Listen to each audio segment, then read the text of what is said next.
సినిమాల్లో చూసేదంతా బయట జరిగేదే. వాళ్ళు కొత్తగా ఇంకేం చూపిస్తారు? నిజంగా జరిగిన వాటికే కాస్త సినిమాటిక్ టచ్ ఇస్తూ ఉంటారంతే. ఏదైనా కొత్త కథల గురించి మాట్లాడుతున్నప్పుడు ఇలాంటి కమెంట్స్ మనం సాధారణంగా వింటూ ఉంటాం. కానీ కొన్నిసార్లు ఏమవుతుందో తెలుసా? సినిమాల్లో చూపించిన దాన్ని బయట యాజ్ ఇట్ ఈస్ చేసేస్తారు. ఇప్పుడు ఎలోన్ మస్క్ ఇదే చేశారు. రియల్ లైఫ్ స్మార్ట్ శంకర్ని సిద్ధం చేశారు. మరి ఆ కథ ఏంటో ఓ లుక్కేద్దాం. అనగనగా ఒక హీరో. ఆ హీరో మైండ్లో ఓ చిప్.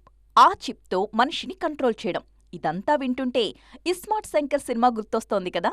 అవును, పూరి తెరకెక్కించిన ఇస్మార్ట్ శంకర్ బాక్సాఫీస్ దగ్గర రఫ్ఫాడించింది. ఇప్పుడు సీక్వెల్ కూడా చేస్తున్నారు. ఇస్మార్ట్ శంకర్లో రామ్ మెదడులో బ్రెయిన్ చిప్ పెడతారు. ఇప్పుడిదే పని ఎలోన్ మస్క్ వ్యవస్థాపకుడిగా ఉన్న న్యూరోలింక్ కంపెనీ చేసింది. ఒక మనిషి మెదడులో వైర్లెస్ చిప్ అమర్చింది.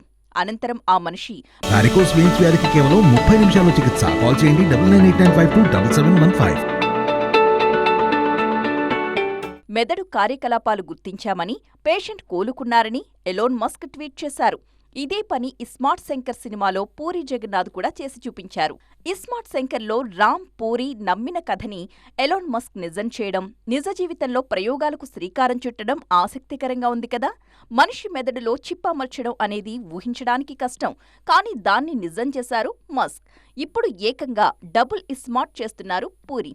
ఇది కూడా ఫ్యూచరిస్టిక్ మెడికల్ టెక్నాలజీపైనే నడుస్తుంది. మొత్తానికి చూడాలిక ఇదెలా ఉండబోతుందో.